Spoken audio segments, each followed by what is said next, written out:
Welcome back. On Friday, Attorney General Jeff Sessions announced the Justice Department is stepping up efforts to crack down on leaks of classified information.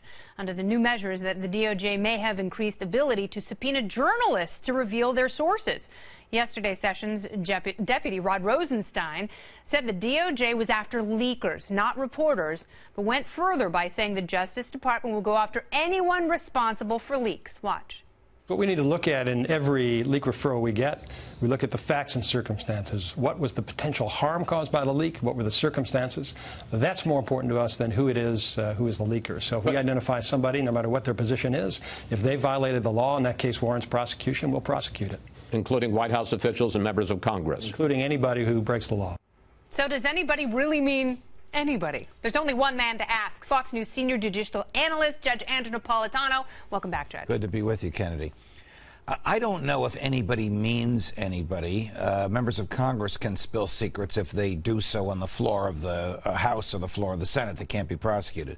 But if he's talking about an official in the government who has a national security clearance and has information that's characterized as confidential, secret, or top secret. You remember those characterizations from the failed Clinton email prosecution, and hands it over to a journalist. Let's say I have this clearance and I hand it to you, and you look at it and say, oh boy, the public has to know this. Yeah. This is the exact opposite of what the government's been telling us. The public has the right to know.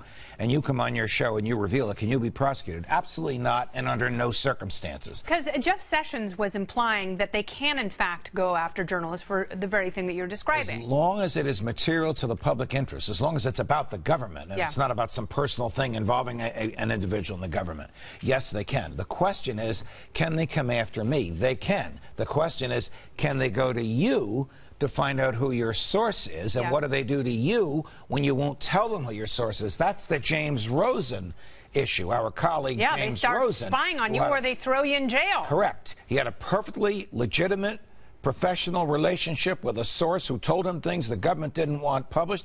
He went on Fox News and published it, and they went after him big time, and eventually they backed down. Now today, if the government does that, I don't care who the president is or who the AG is, that's wrong, it's condemnable, and we have to resist it. All right, very good. Bill Bennett today, former Secretary of Education under Ronald Reagan, said, I disagree with the estimable Judge Napolitano. From the feeble skills I learned at Harvard Law School, the press does not have an absolute privilege. They do not have immunity. I love Bill Bennett. He's a brilliant and wonderful person. I was deeply moved that my name came out of his mouth, but on this we disagree. Supreme Court has been very, very clear.